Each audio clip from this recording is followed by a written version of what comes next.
الآيات والأحاديث هذا الأدب في زيارة المسلم لأخي المسلم أن يزوره في ثياب حسنة. لكن هل اتخاذ اللباس الحسن عادة وطبيعة وديدنا هو المطلوب شرعا أم هناك تفصيل؟ الجواب لابد من تفصيل.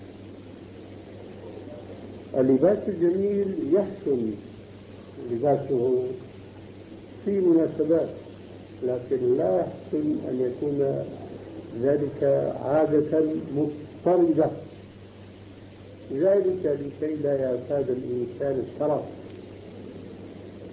والحياة الناعمة، بحيث يدخل عليه فيما إذا حدث به ظروف ضنك شديدة أن يلبس من عديد الثياب. فيجب أن يمرن نفسه، أن يلبس تارة ما تيسر وتارة يلبس الثوب الحسن الجميل، لا سيما بمناسبة الأعياد. أعياد الإسلام ثلاثة: عيد الأسبوعي وهو يوم الجمعة، وعيد الفطر وعيد الأضحى عيدان سنويان. فإذا انضم إلى هذا كما فهمنا من الحديث السابق إذا زار بعض إخوانه أن يتزين له فهذا شيء جميل.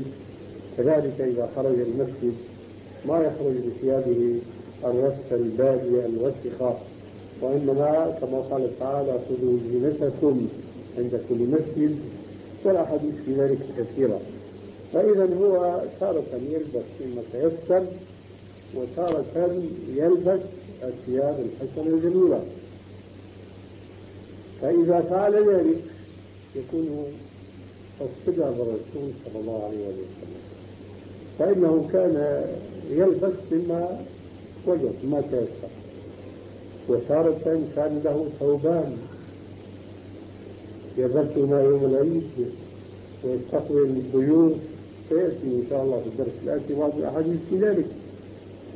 الذي يجمع تارة بين اللباس الحسن وتارة بين اللباس العادي يكون اتخذ رسول الله صلى الله عليه وسلم قدوة حسنة. ومن جهة أخرى يكون قد ائتمر بقوله عليه السلام: إياي والتنعم فإن عباد الله ليسوا بالمتنعمين. إياي والتنعم فإن عباد الله ليسوا بالمتنعمين.